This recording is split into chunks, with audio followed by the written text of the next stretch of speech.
रयत शिक्षण संस्था का राव बहादुर नारायणराव बोराव के महाविद्यालय श्री रामपुर। मेरा नाम पटेल जे.ए. मैं इसी महाविद्यालय में कनिष्ठ महाविद्यालय की ओर हिंदी भाषा पढ़ाने का काम करता हूँ। तो छात्रों कि जो हमारा 12वीं का पाठ्यक्रम है नया, कि जिसमें 8वां जो पाठ है सुनो किशोरी, इस सुनो किशोरी इस पाठ के बारे में हम जानकारी लेंगे, जिसकी लेखिका हैं आशा रानी होरा। कि अब किसी भी पाठ को समझने से पहले उसकी जो लेखक हैं उन लेखकों की या लेखक का परिचय करा कर लेना आवश्यक है। तो हम सबसे पहले देखेंगे लेखक का परिचय। अब सुनो किशोरी पाठ की लेखिका जो है आशा रानी होरा, कि जिनका जन्म 7 अप्रैल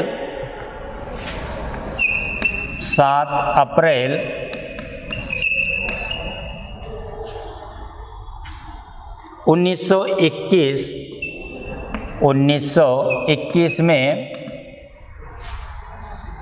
भारत का अविभाजन होने से पहले, देखिए कि सन 1947 को जो है कि भारत का विभाजन हुआ, मगर अप्रैल 1921 को अविभाजित भारत के झेलम जिले की तकवाल तहसील स्थित ग्राम दुहला गांव में आशा रानी होरा का जन्म हुआ।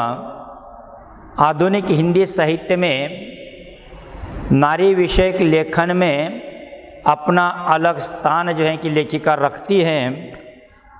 साथ साथ जो प्रतिष्ठित पत्रिकाएं हैं उन पत्रिकाओं में जो है कि धारावाहिक रूप से लेखिका के लेख जो हैं कि वहाँ पर छपते हैं। विभिन्न क्षेत्रों में अग्रणी रही महिलाओं के जीवन संघर्ष को लेखिका ने जो है कि चित्रित करना और वर्तमान नारी वर्ग के सम्मुख जो है कि उस नारी को आदर्श रूप में प्रस्तुत करती रही। इनकी रचना में जो है कि एक नई धारा को जन्म दिया। लेखिका का निधन जो है 2009 में हुआ। अब यहाँ पर जो पाठ है यह किस विधा के अंतर्गत आता है, देखिए तो यहाँ पर जो पाठ है वो पत्र शैली में लिखा गया है, यानी इसकी विधा है पत्र शैली। पत्र शैली विधा में लिखा गया यह पाठ। अब पाठ का परिचय देखिए कि प्रस्तुत पाठ जो है यह पत्र शैली में लिखा गया। लेखिका जो है कि अपनी इस नवीनतम पत्र शैली में किशोरियों की शंकाओं, यानी सुनो किशोरी, इस पाठ के शीर्षक से ही हमें ज्ञात होता है कि लेखिका जो कुछ कह रही हैं वह आज की जो किशोरियां हैं, आज की जो कुंवार लड़कियां हैं, इन कुंवारी लड़कियों को जो है कि पत्र के माध्यम से जो है कि संबोधित कर रही हैं। कुछ अच्छी बातें जो हैं कि समझाने की कोशिश कर रही है कि जो आज की किशोरियां द्विधा मनस्थिति में होती हैं, उन्हें भले बुरे की पहचान नहीं होती, तो अच्छे बुरे की पहचान कराकर देने के लिए जो है कि लेखिका यहाँ पर उन्हें पत्र लिख रही हैं। देखिए, और लेखिका की अपनी जो पुत्री हैं कि जिसको ये पत्र लिख रही हैं, अपनी पुत्री को रूढ़ी और परंपरा का अंतर बताते हुए कह रही है कि हमें जीवन में ऊंचा उठने का प्रयास अवश्य करना चाहिए, परंतु अपनी संस्कृति, अपनी सभ्यता में कटकर नहीं। साथ ही लेखिका यह भी कहना चाहती हैं कि किशोरियों की शंकाओं, परेशानियों, प्रश्नों, दुचिंताओं आदि के समाधान के लिए एक माँ, एक अच्छी सखी को मार्गदर्शिका के रूप में कार्य करना चाहिए। यानी कि जब द्विधा मनस्थिति या द्विधा स्थिति में कोई हमारी किशोरी आ जाती है, द्विधा मनस्थिति में है, तो उसे एक अच्छा मार्गदर्शक के रूप में जो है कि एक तो उसकी सहेली उसका मार्गदर्शन कर सकती है, उसकी मार्गदर्शिका बन सकती हैं, या समाज में ऐसी जो कोई महिलाएं हैं कि जो उन्हें माँ के रूप में जो है कि आगे बढ़कर समझाने का काम कर सकती हैं। यही लेखिका ने जो है कि यहाँ पर इस पाठ में जो है कि अपने विचारों को प्रस्तुत करने का काम किया है कि लेखिका के अनुसार नए मूल्यों को भारतीय संस्कृति, परंपरा और संस्कारों की भूमि पर उतार कर जो है कि उसे स्वीकार करना चाहिए। अब देखिए किताब में, अब यह पत्र विधा में लिखा गया यह पाठ है, पत्र शैली है। तो देखिए, सुनो सुगंधा, तुम्हारा पत्र पाकर खुशी हुई, तुमने दो तरफा अधिकार की बात उठाई है, वो पसंद आई। बेशक जहाँ जिस बात से तुम्हारी असहमति हो वह तुम्हें अपनी बात मुझे समझाने का पूरा अधिकार है। मुझे खुशी होगी तुम्हारे इस अधिकार प्रयोग पर, इससे राह खुलेगी और खुलती ही रह जाएगी। जहाँ कहीं कुछ रुकती दिखाई देंगी वहाँ भी परस्पर आदान प्रदान से राह निकाल ली जाएगी। अपनी अपनी बात कहने सुनने में बंधन या संकोच कैसा। कि लेखिका की जो पुत्री है सुगंधा, देखिए इससे पहले जो है कि सुगंधा ने अपनी माँ को जो है कि पत्र लिखा है, उस पत्र का जवाब जो है कि अब माँ दे रही है, देखिए पत्र शैली में। तो फिर लेखिका जो है कि अपनी पुत्री से, अपनी बेटी से कह रही है कि सुनो सुगंधा, तुम्हारा पत्र जो है कि पाकर खुशी हुई, आनंद हुआ, तुमने दो तरफा अधिकार की बात उठाई है, यानी तुम्हारी यह बात भी मुझे पसंद आई। जहाँ जिस बात से तुम्हारी असहमति है वह तुम्हें अपनी बात मुझे समझाने का पूरा अधिकार है। देखिए, क्योंकि नई और पुरानी पीढ़ी में जो अंतर है, पुरानी पीढ़ी जो है कि पाश्चात्य संस्कृति का अनुकरण करना चाहती है, पाश्चात्य विचारों का अनुकरण करना चाहती है, उसे अपनाना चाहती है। और इसलिए यहाँ पर लेखिका जो है कि कह रही हैं कि तुम्हें अपनी बात जो है कि मुझे समझाने का पूरा अधिकार है। मुझे खुशी होगी तुम्हारी इस अधिकार प्रयोग पर, इससे राह खुलेगी और खुलती रह जाएगी। देखिए, यानी कि आप भी आपके विचार जो हैं कि मुझे जब समझाएगी तो उसमें से कोई ना कोई मार्ग ज़रूर निकलेगा। जहाँ कहीं रुकती दिखाई देंगी वह भी परस्पर आदान प्रदान से जो है कि राह निकलती जाएगी। जहाँ कहीं हमारे विचारों में कोई अंतर होगा, कोई भेद होगा, जहाँ हमारी राह रुक जाएगी वहाँ तो हमारे विचारों के आदान प्रदान से जो है कि राह निकल सकती हैं। अपने अपनी बात कहने सुनने में बंधन या संकोच कैसे। देखिए कि हम जो संकोच मन में रखते हैं और जिसकी वजह से जो है कि हम अपने विचार जो हैं कि दूसरों के आगे रखने में अपनी असमर्थता दर्शाते हैं, तो लेखिका कह रही हैं कि अपनी बात कहने सुनने में बंधन या संकोच जो है कि हमारे अपने बीच में नहीं होना चाहिए। मैंने तो अधिकार की बात यूँ पूछी थी कि मैं उस बेटी की माँ हूँ जो जीवन में ऊंचा उठने के लिए बड़े ऊंचे सपने देखा करती हैं, आकाश में अपने छोटे छोटे डैनों को चौड़े फैलाकर। देखिए कि यहाँ पर जो है कि इस पाठ में जो है कि कुछ कठिन शब्द भी हैं, जैसे डैन्य,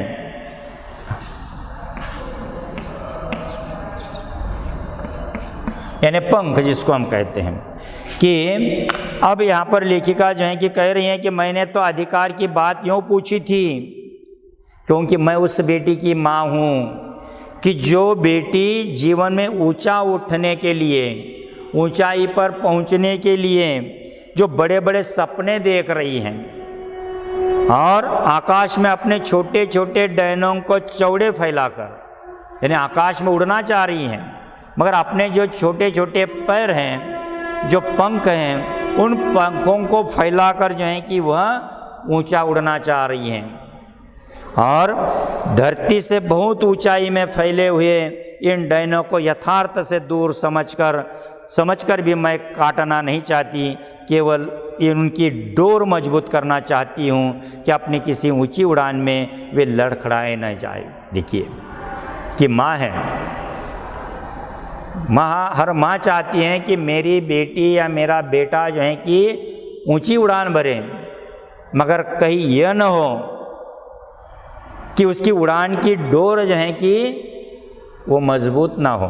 वो चाहती है माँ कि उसकी उड़ान की डोर जो है कि मजबूत होनी चाहिए, अपनी किसी ऊंची उड़ान में वो लड़खड़ाए ना, कहीं उसका हौसला कमज़ोर ना हो, कहीं उसकी उड़ान कमज़ोर ना हो। इसीलिए कहना चाहती हूँ, उड़ो बेटी उड़ो, पर धरती पर निगाह रखो, यानी ऊंची उड़ान लो, ऊंचाई पर पहुँचो, मगर निगाह धरती पर रखो कि हमारे अपने भी कोई है कि हम ऊंचे पद पर या ऊंची उड़ान हमने भर ली, मगर हमारे अपने कोई नीचे हैं, उनकी ओर भी जो है कि हम अपनी निगाह रखें। कहीं ऐसा न हो कि धरती से जुड़ी डोर कट जाए और किसी अनजाने अवांछित स्थल पर गिरकर डैने क्षत विक्षत हो जाए।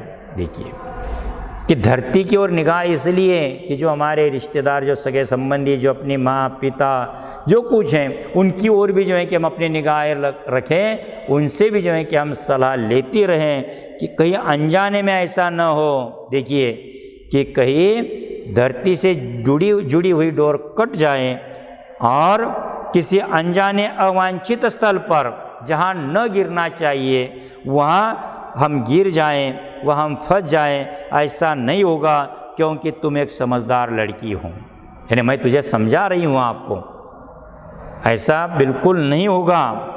फिर भी सावधानी तो अपेक्षित है, क्योंकि हर माँ जो है अपनी बेटी को जो है कि सावधान करना चाहती है। वही भूमिका जो है कि यहाँ पर लेखिका जो है आशा रानी होरा अपनी बेटी को जो है कि सचेत कर रही है।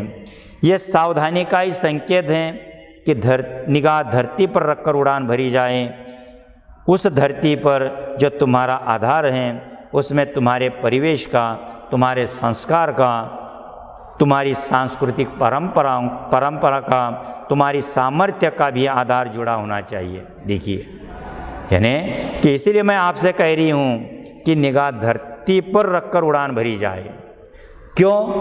क्योंकि इसी धरती पर तुम्हारा आधार है, तुम्हारा परिवेश है, साथ साथ तुम्हारी सामर्थ्य का आधार जुड़ा हुआ है, तुम्हारी संस्कृति और परंपरा जो है कि यहाँ पर जुड़ी हुई है, और यह सब जो है मिलकर तुम्हारे सामर्थ्य का आधार बन सकती हैं। हमें पुरानी जर्जर रीढ़ियों को तोड़ना है, अच्छी परंपराओं को नहीं। देखिए कि समाज में जो कोई परंपरा है, उसमें जो पुरानी परंपरा है, जो हमें पुराने बंधनों में जो है कि जकड़ कर रखती हैं, ऐसी परंपराओं को जो है कि हमको तोड़ना है और अच्छी परंपराओं को जो है कि आगे बढ़ावा देना है। अच्छी परंपराओं को तोड़ना नहीं है। परंपरा और रूढ़ी का अर्थ समझती हो न तुम? नहीं। तो इस अंतर को समझने के लिए अपने सांस्कृतिक आधार से संबंधित साहित्य अपने कॉलेज पुस्तकालय से खोज कर लाना, उसे ज़रूर पढ़ना।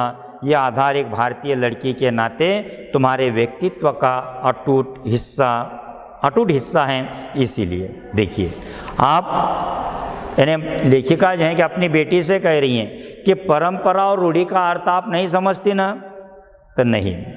तो इसके लिए एक कीजिए, एक बात मैं आपसे बता रही हूँ कि इस अंतर को समझने के लिए, अपने सांस्कृतिक आधार को समझने के लिए जो उससे संबंधित साहित्य हैं तुम्हारे अपने कॉलेज में, उस पुस्तकालय में, वहाँ जाकर उसे खोज लो।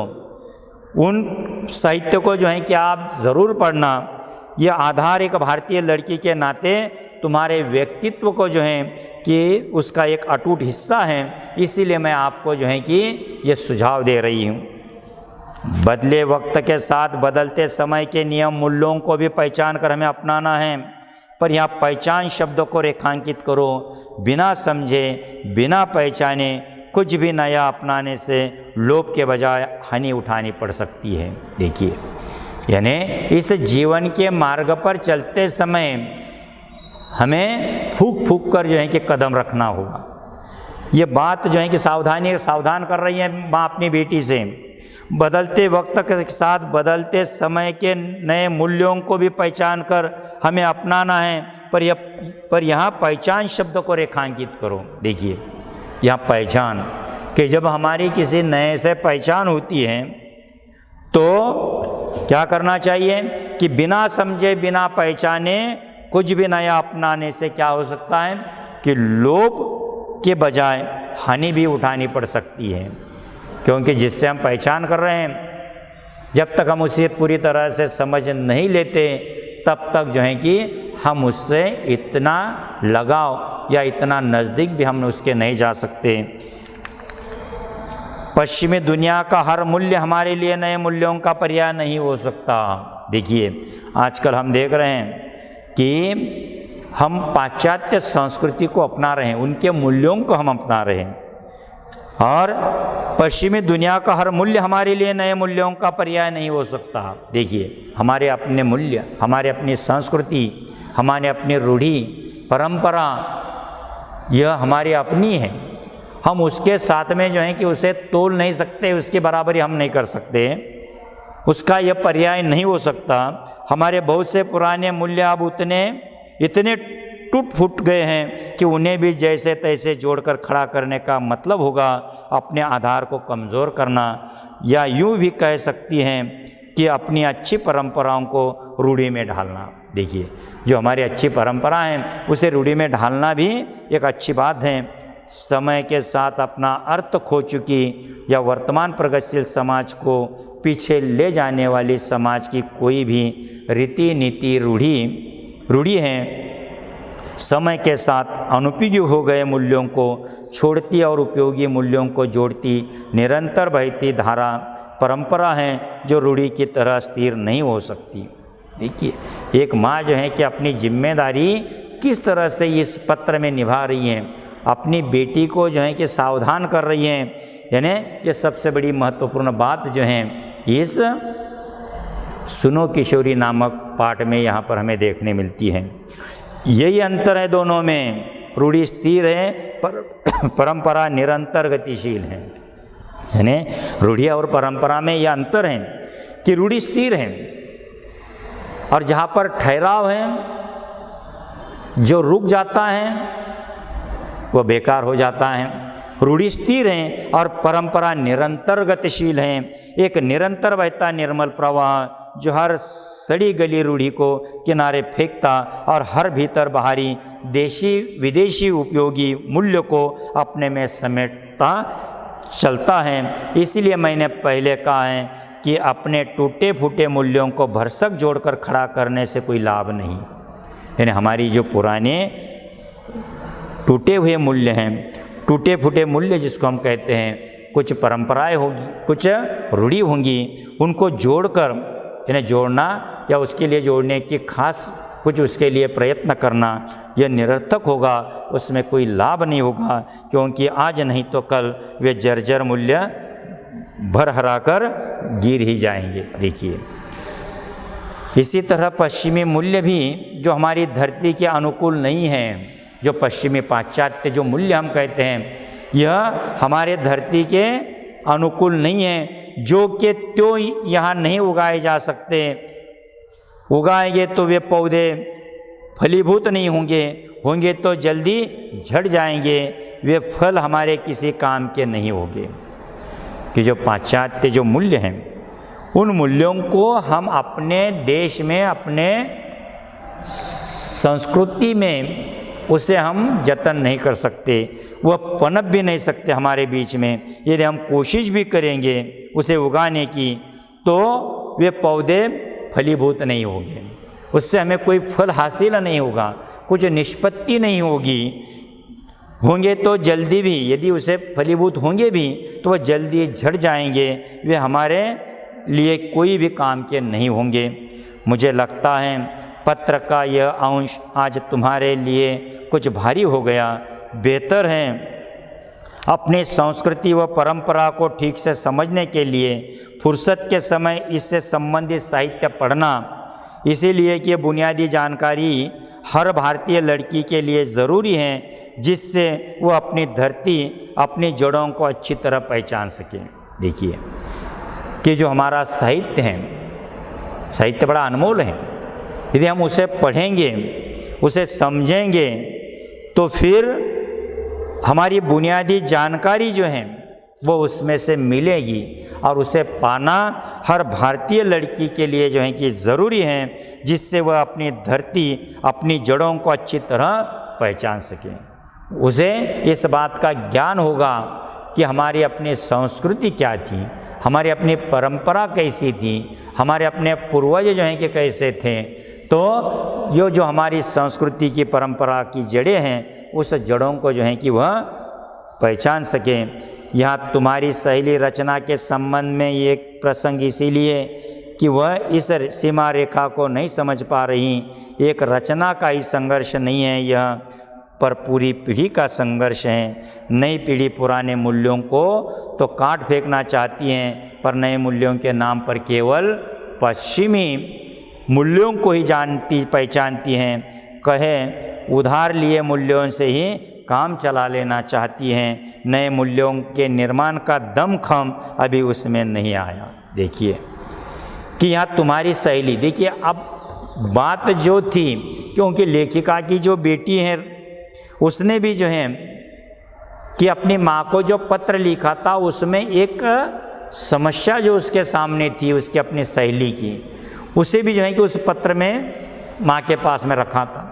अब उस समस्या का समाधान भी या उसमें सुझाव भी जो है कि माँ अपनी बेटी को दे रही है, और फिर कह रही है कि तुम्हारी सहेली रचना जो है, रचना के संबंध में ये प्रसंग इसीलिए कि वो इस सीमा रेखा को नहीं समझ पा रही है। देखिए यानी जो हमारी परंपराओं की जो सीमा रेखा है, उसे आपकी सहेली जो है रचना वह समझ नहीं पा रही है। एक रचना का ही संघर्ष नहीं है यह। आज की जितनी भी किशोरियां हैं, नई पीढ़ी की जितनी लड़कियां हैं, हर किसी की यही एक समस्या है, वही एक संघर्ष है। ये पूरी पीढ़ी का संघर्ष है। नई पीढ़ी पुराने मूल्यों को तो काट फेंकना चाहती है, पर नए मूल्यों के नाम पर केवल पश्चिमी मूल्यों को ही जानती पहचानती है। देखिए हमारे अपने मूल्यों को छोड़ना चाहती हैं, और जो पाश्चात्य मूल्य हैं, पाश्चात्य जो संस्कृति है, पाश्चात्य जो नीति नियम है, उसे अपनाना चाहती हैं। और उससे क्या होगा कि नए मूल्यों का निर्माण का दमखम अभी जो है कि आप जैसी ये जो किशोरियाँ हैं उनके अंदर यह नहीं आया है। सुनो, नए मूल्यों का निर्माण करना है तो नए ज्ञान विज्ञान को पहले अपनी धरती पर टिकाना होगा। देखिए यदि आपको नए मूल्यों का निर्माण करना है तो फिर उसका ज्ञान, उसके विज्ञान को जो है कि समझना होना, पहले उसे समझकर जो है कि अपने इस धरती पर, अपने समाज में उसे जो है कि पनपना होगा, पनपाना होगा। अपने सामर्थ्य और अपनी सीमाओं में से ही उसकी पगडंडी काटनी होगी, और यह पगडंडी काटने का साहस ही पहले ज़रूरी है। नई चौड़ी राह उसी में खुलती दिखाई देगी। यानी इस तरह से जो है कि यहाँ पर इस पत्र में जो है कि लेखिका ने अपनी इस लड़की को यानी सुगंधा को जो है कि समझाने की कोशिश की है कि आज जो है हमारे अपने देश की संस्कृति और परंपरा जो हम कालबाह्य और त्याज्य मानकर उसकी अवहेलना कर रहे हैं, और आत्मनिर्भर हो जाने से युवक युवतियों का जीवन के प्रति जो बदला दृष्टिकोण, विवेकहीनता और जल्दबाजी में लिए जाने वाला निर्णय आज के इस पीढ़ी को जो है कि किस तरह से बाधक बन रहा है, उसे यहाँ पर समझाने की कोशिश लेखिका आशा रानी होरा जी कर रही हैं। अब इसी पाठ का आगे का जो शेष हिस्सा है हम आने वाले तासिका में देखेंगे, अगले हिस्से में देखेंगे। धन्यवाद।